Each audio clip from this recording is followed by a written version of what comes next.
Hello students, आपका व्यक्तित्व विकास का टर्न है आज, जिसमें कि चैप्टर है हमारा 16 और टॉपिक है पालतू पशु। पालतू पशु। अभी पहले हम समझेंगे कि पालतू का मतलब क्या होता है। पालतू मीन्स जो हम अपने घर में पालते हैं, घरों में रखते हैं जिन पशुओं को।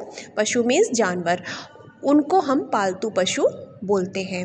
अब पालतू पशु कौन कौन से होते हैं वो हम यहाँ पर पढ़ेंगे और उनकी पिक्स भी देखेंगे और उनसे हमको क्या लाभ है, क्या फ़ायदा है, किस काम आते हैं वो हमारे लिए क्या क्या करते हैं, वो चीज़ें हम यहाँ पर इस चैप्टर में पढ़ेंगे। ठीक है, तो अभी हम इस चैप्टर को स्टार्ट करते हैं पढ़ना। सबसे पहले है अपने घर के आसपास अनेक जानवर आपने देखे होंगे। जो जानवर हमारे घरों में रहते हैं उन्हें पालतू पशु कहते हैं। ठीक है, ये हैं कुछ पालतू पशु। अब ये कुछ पालतू पशु हैं। पहला नंबर है गाय।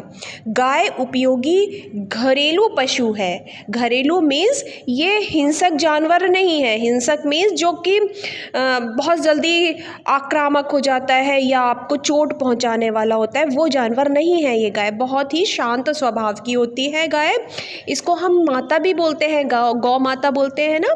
तो गाय का दूध अमृत माना गया है, यह पौष्टिक होता है। गाय को गौ माता कहते हैं। हमें प्रतिदिन गाय को रोटी खिलानी चाहिए। ठीक है ना, तो हम इन्हें गौ माता भी बोलते हैं। हमें प्रतिदिन इनको रोटी भी देनी चाहिए।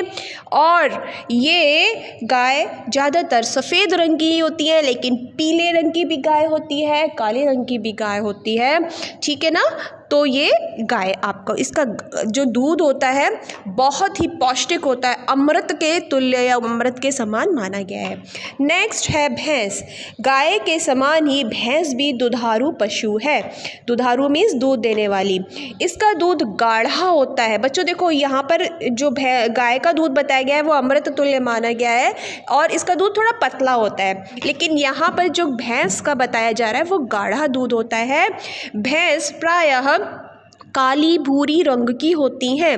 इनके दूध से दही, मक्खन, मिठाइयाँ बनती हैं। जो ये भैंस होती है ना, इनका दूध गाढ़ा होता है। और इनका किस रंग की होती हैं भैंस? आपने कैसे रंग की देखी है? ज़्यादातर काले रंग की देखी है ना, तो काले भूरे रंग की होती हैं। इनके दूध से क्या बनता है? दही बनता है, मक्खन, मिठाइयाँ बनती हैं। सब मिठाइयाँ जो है दूध से ही बनाई जाती हैं। ठीक है, अब नेक्स्ट है बकरी। अब ये भी पालतू पशु है। ये देखिए बकरी। बच्चों, बकरी का दूध भी पिया जाता है और बकरी का दूध बहुत सारे रोगों से लड़ने की हमको ताकत देता है। इसका दूध भी बहुत पौष्टिक होता है। यह घरेलू पशु है। इसका दूध महात्मा गांधी जी भी पीते थे। ठीक है, जो बापू थे महात्मा गांधी जी, वो भी बकरी का दूध पीते थे। घास पत्ती खाकर यह हमें दूध देती है। इसका दूध मीठा होता है।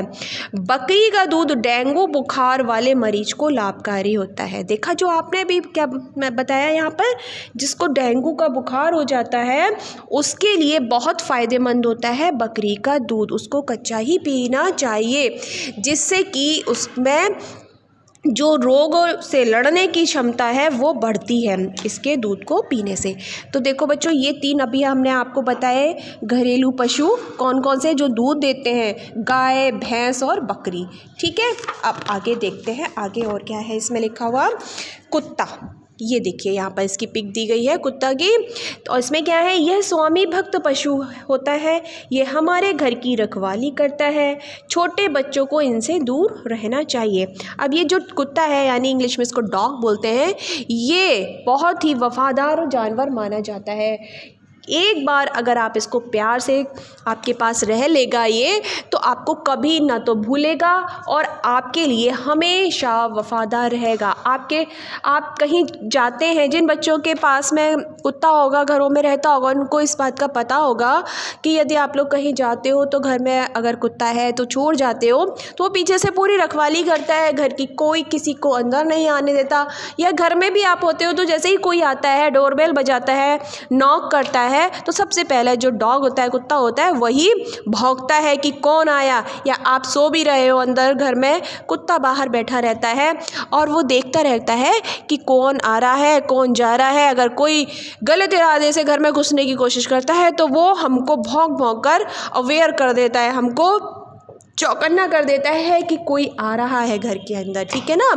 तो इस तरीके से ये हमारे घर की रखवाली करता है। अब छोटे बच्चों को इससे दूर रहना चाहिए। क्यों रहना चाहिए? क्योंकि बच्चों ये थोड़ा सा कभी कभी काट भी लेता है ना। घर वाला जो कुत्ता होता है वो तो आपको जानता है, पहचानता है, वो नहीं काटेगा आपको, लेकिन कुछ जो बाहर के कुत्ते होते हैं वो काट भी लेते हैं। तो इसलिए इनसे थोड़ा दूरी बनाए रखनी चाहिए। और जो घर के कुत्ते होते हैं उनमें उनके इंजेक्शंस लगवा लेनी चाहिए ताकि वो आपको कभी हार्म ना पहुंचाए, कोई चोट ना पहुंचाए, ठीक है ना। आगे है घोड़ा। यह सवारी के काम आता है। घोड़ा गाड़ी आज भी चलती है। ये देखिए हॉर्स, ये है हॉर्स, ये कहलाता है घोड़ा। इसके ऊपर हम हॉर्स राइडिंग करते हैं। जो पहाड़ों पर रहते हैं, हिल्स पर रहते हैं, वहाँ पर ये बहुत आसानी से चढ़ भी सकता है घोड़ा। तो कहीं हमें ऊंचाई पर चढ़ना हो तो हम घोड़े की हेल्प से बहुत आसानी से चढ़ सकते हैं। इसी तरीके से घोड़ा बहुत तेज़ी से दौड़ता है, बहुत स्पीड से रेस करता है ये।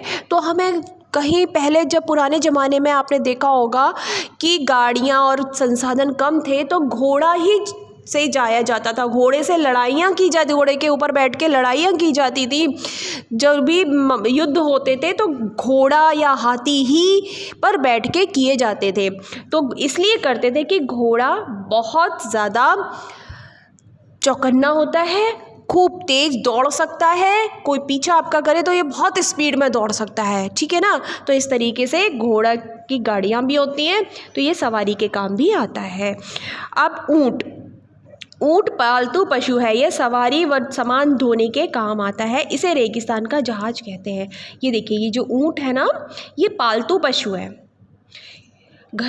कई लोगों के घरों में भी इसको पाला जाता है और ये ज़्यादातर रेगिस्तान में होता है। क्यों होता है? देखो, इसके जो पैर होते हैं ना वो गद्देदार होते हैं, वो रेतीली जगह पर बहुत आसानी से चल सकते हैं। अगर आप रेतीली जगह पर चलोगे ना, आप नहीं चल पाओगे, आपके पैर रेत में घुस जाएंगे, धंस जाएंगे, आप जल्दी से नहीं चल पाओगे। बहुत मुश्किल होती है रेतीली जगह पर, रेतीली मिट्टी पर चलना। अब रेगिस्तान में क्या होता है कि ये ऊँट की सवारी ही की जाती है और ये बहुत आसानी से रेत पर चल सकता है। इसको ना पानी का जहाज भी कहा जाता है, क्योंकि ये अपने पेट में ना बहुत सारा पानी बहुत दिनों तक रख सकता है और उससे काम चला सकता है, इसीलिए इसको पानी का जहाज भी बोलते हैं, ठीक है ना। अब नेक्स्ट है भेड़। इसे लोग पालते हैं। इसके बाल से ऊन प्राप्त होती है जिससे कंबल आदि बनाए जाते हैं। ये देखिए भेड़ है यहाँ पर, जो इसको हम इंग्लिश में बोलते हैं शीप। तो शीप से हमको क्या मिलती है? वूल, यानी ऊन मिलती है ना। ये वाइट कलर की होती है, कलरफुल भी होती हैं। तो अब देखिए, ये जो भेड़ है इसे हमें क्या मिलता है? ऊन मिलती है। ऊन से हमको, अभी जाड़े चल रहे हैं ना, तो हम स्वेटर पहने हुए हैं ना, ये स्वेटर्स हमको किससे मिलते हैं? भेड़ की ऊन से, ठीक है ना। तो जो ये भेड़ है ना, इसके जो ऊपर ये बाल होते हैं ये बहुत गर्म होते हैं, इनसे ही हम ऊन बनाते हैं, जो कि हमारी सर्दियों में हमारे विभिन्न तरीके से काम में आते हैं। स्वेटर बनते हैं, कंबल बनते हैं, इस तरीके से ये हमको ऊन देती है भेड़। तो अभी बच्चों, हमने यहाँ पर बहुत सारे जानवर, यूज़फुल जानवर, पालतू जानवरों के विषय में पढ़ा कि वो हम उनको घर में पाल सकते हैं और उनसे क्या क्या हमको फ़ायदे मिलते हैं, ठीक है ना। तो ये आपका चैप्टर अभी यहाँ पर ख़त्म हुआ।